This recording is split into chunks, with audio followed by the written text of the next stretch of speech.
मेरे सभी मित्रों को मेरी तरफ से राधे राधे। दोस्तों, मूलांक 2 वालों का 2025 कैसा रहेगा, शुभ या अशुभ? इस वीडियो के माध्यम से हम आपको संपूर्ण जानकारी दे रहे हैं। इसके लिए हम आपसे कहेंगे कि कागज़ पेन लीजिए और आप स्वयं ही कैलकुलेट कर लीजिए कि आपके लिए शुभ रहेगा या अशुभ रहेगा। मूलांक 2 किनका होता है? जिनकी जन्मतिथि 2 तारीख है, 11 तारीख है, 20 तारीख है या 29 तारीख है। ऐसे सभी लोगों का मूलांक 2 होता है। मूलांक 2 मुख्य ग्रह चंद्र है, इष्ट देव भगवान शिव हैं, भोलेनाथ हैं।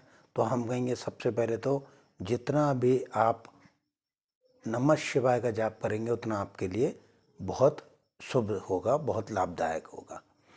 अब मैं ऐसा कहता हूँ, जिनका कहते हैं ना कि जन्मतिथि मैंने बताई कि 2 तारीख है, कि 20 तारीख है या 29 है या 11 है। अगर ऐसे लोगों का समय काफ़ी समय से खराब चला आ रहा है, पंडितों ने कहा, ज्योतिषाचार्यों ने कहा कि समय आपका अच्छा है 2024 और अच्छा नहीं हुआ, अब 2025 भी आने वाला है, तो मैं एक सलाह देना चाहूँगा कि ऐसे लोग क्या करें। कहते हैं ना कि 100 सुनार की और 1 लोहार की, तो वो क्या है? मैं कहता हूँ ऐसे लोग अपनी माँ, पिता या अपने पूर्वजों की कृपा पाने लगें। तो कहते हैं ना, कोई भी ग्रह कुछ भी नहीं कर सकता, किसी का भी किसी भी मूलांक का हो, उसका बुरा हो ही नहीं सकता। तो ऐसे लोग क्या करें? अपने पितरों का आशीर्वाद लें। और एक ये जो पितृदोषनाशक यंत्र है, इस यंत्र की खास बात यह है कि इसमें 16 स्वास्तिक बने हैं। ऐसा यंत्र आप बाज़ार से ले आइए और इस यंत्र को आप अपने घर की दक्षिण दिशा में लगा लीजिए। तो निश्चित रूप से कहते हैं ना कि पूर्वजों की अगर फ़ोटो नहीं है या फ़ोटो है भी, तो इस यंत्र को लगाएंगे तो आपको पितरों की कृपा मिलने लगेगी। इस यंत्र की सबसे महत्वपूर्ण चीज़ है कि इसके अंदर 16 स्वास्तिक बने होना जरूरी है। मान लेते हैं ये यंत्र आपको बाज़ार में नहीं मिल रहा है, तो आप इस यंत्र को हमारे यहाँ से भी मंगा सकते हैं। अब हम जल्दी जान लें कि 2025 मूलांक 2 वालों का कैसा रहेगा, शुभ या अशुभ। इसके लिए चलिए और वीडियो को हम स्टार्ट करते हैं और आप कागज़ पेन लेकर जरूर बैठिए। मूलांक 2 का 2025 वर्ष 2025 कैसा रहेगा? जिनकी जन्मतिथि 2 तारीख है, 11 तारीख है, 20 तारीख है या 29 तारीख है, इन सभी लोगों का मूलांक क्या होता है? 2। अब मूलांक 2 का 2025 कैसा रहेगा, शुभ या अशुभ? इसे जानने के लिए, चूंकि महीने होते हैं जनवरी से लेके दिसंबर तक, तो प्रत्येक महीने के बारे में हम इसकी जानकारी करेंगे। उसके लिए हम एग्जाम्पल के तौर पर एक डेट ऑफ बर्थ लेते हैं, जैसे जो जनवरी माह में पैदा हुआ है 2/1/1990, यहाँ इनका मूलांक 2 है, माह जनवरी है। अब जो 1990 इनकी डेट है, लेकिन इनका 2025 कैसा रहेगा? तो हम यहाँ करेंगे, जो इनकी डेट ऑफ बर्थ 2 है ना, तो यहाँ पर हमने 2 लिख लिया। महीना कौन सा आएगा? जनवरी, तो हमने जनवरी लिखा। और सन ईयर कौन सा हो गया? सन कौन सा हो गया? 2025।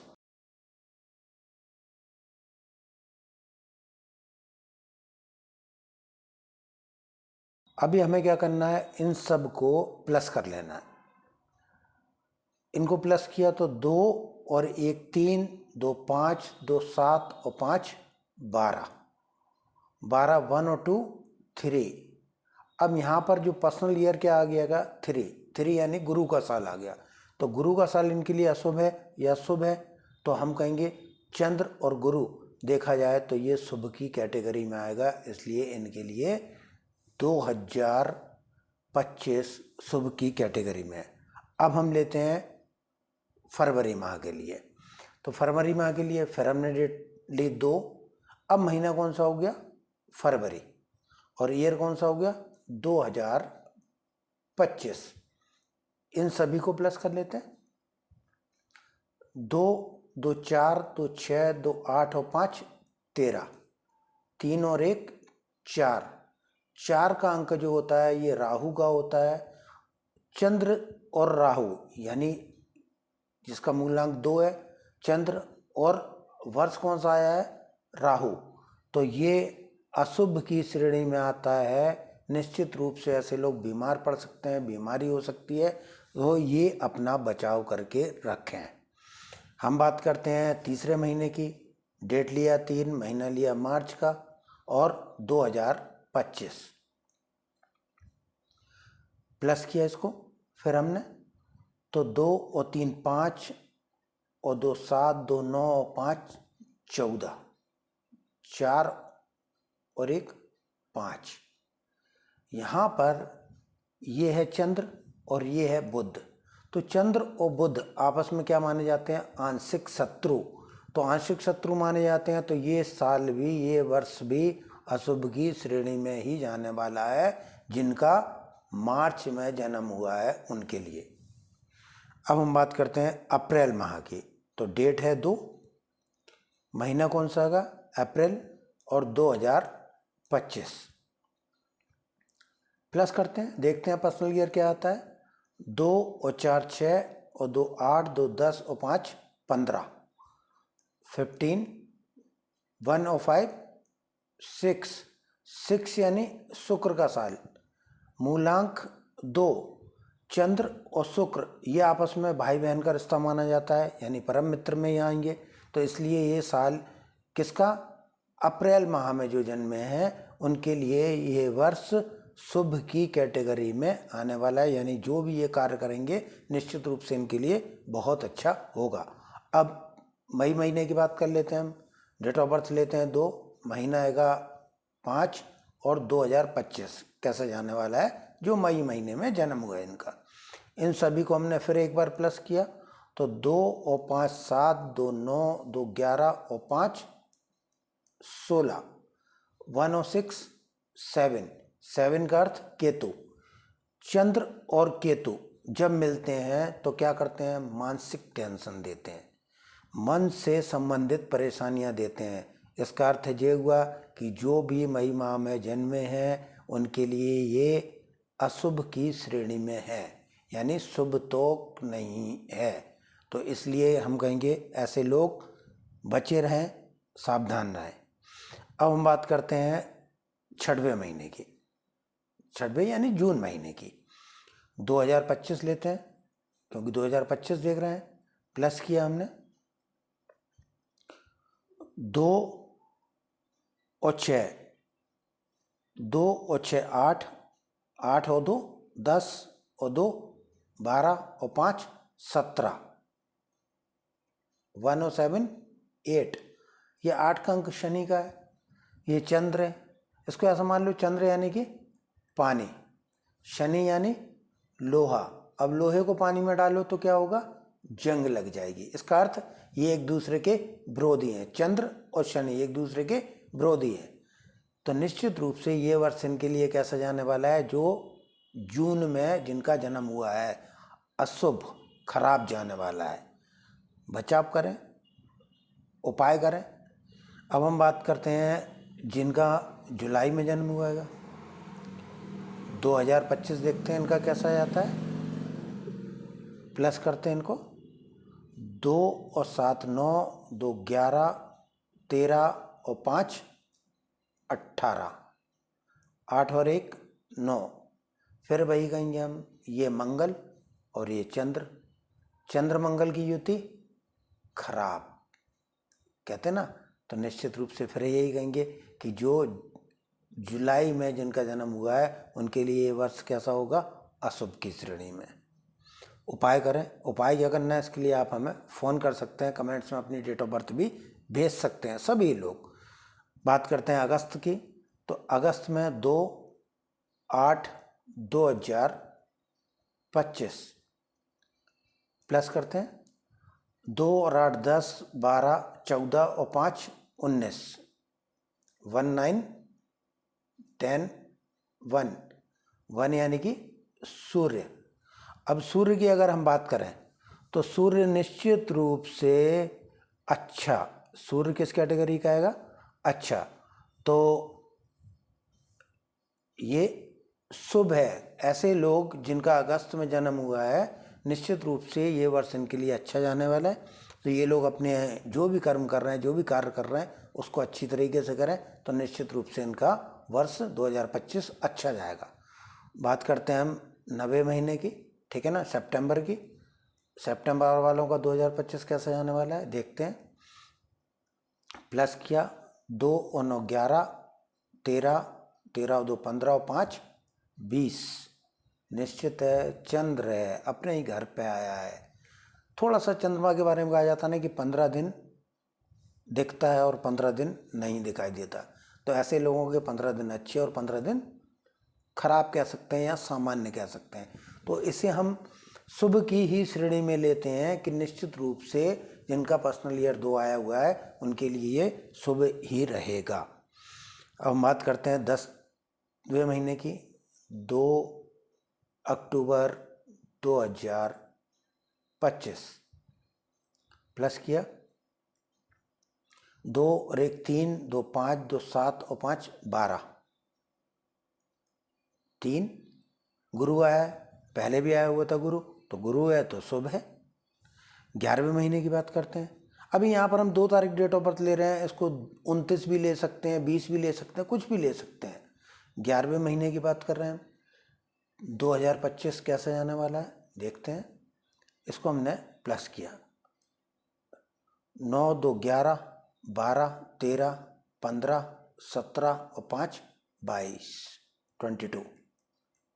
4 कौन सा है? राहु का।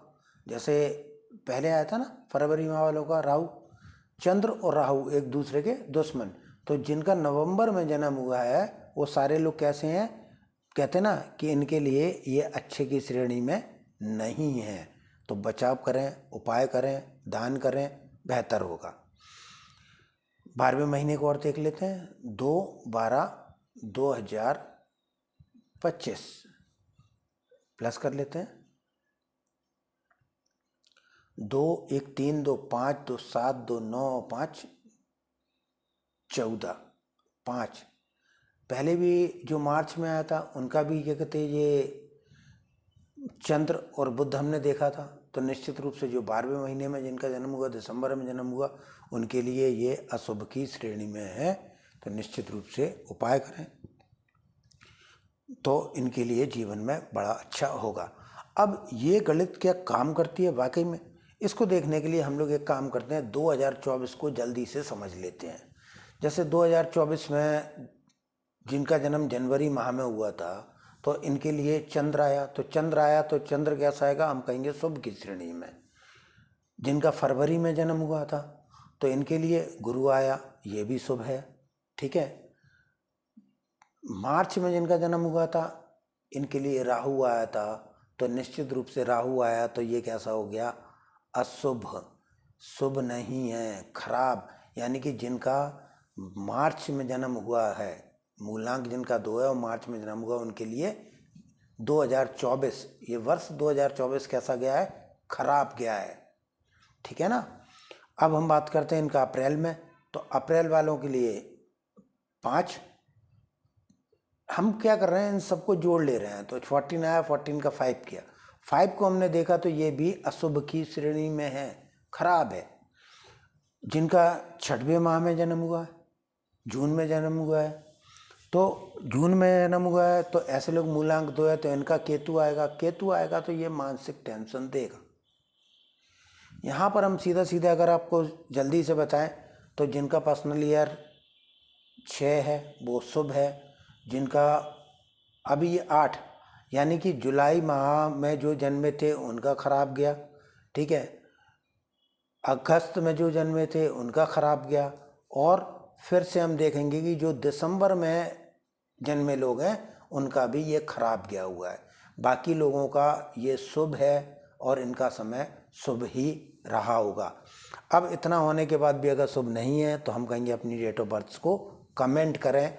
और जिनका शुभ है या अशुभ है विशेष कर सभी लोग उपाय करें। उपाय क्या करें जल्दी से नोट कर लें। हम लोग बोलते हैं ओम नमः शिवाय, तो ओम की जगह हटा दें ओम को और नमः शिवाय का जाप करें। प्रतिदिन करें। जितना ज़्यादा जाप करेंगे, रुद्राक्ष की माला से करें, 1 माला करें, 2 माला करें, उतना ही अच्छा होगा।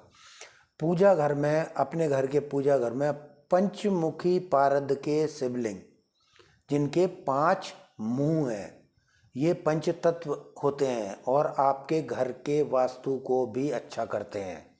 अपने सोमवार को स्थापना करें और नमः शिवाय का जाप करें। घर से निकलने के पहले माँ के चरण स्पर्श करें रोज। जो आप नहाते हैं, नहाने के पानी में क्या करें, थोड़ा सा गुलाब जल डाल लें लास्ट में, तो निश्चित रूप से आपको धन आएगा। और साथ में पश्चिम दिशा में वास्तु दोष नाशक यंत्र लगाएं। यंत्र में विशेष बात क्या है कि यंत्र पे 16 स्वास्तिक होना जरूरी है, जो घर की 16 दिशाओं को नियंत्रित करते हैं। स्वास्तिक जो है पॉजिटिव एनर्जी रहती है, तो निश्चित रूप से जब 16 दिशाओं से पॉजिटिव एनर्जी आएगी तो निश्चित रूप से आपको आपके जीवन में बहुत कुछ अच्छा होगा। यंत्र कैसा है, इस यंत्र को देखिए आप और इस तरह का यंत्र आप लगाइए। राधे राधे, जय हिंद।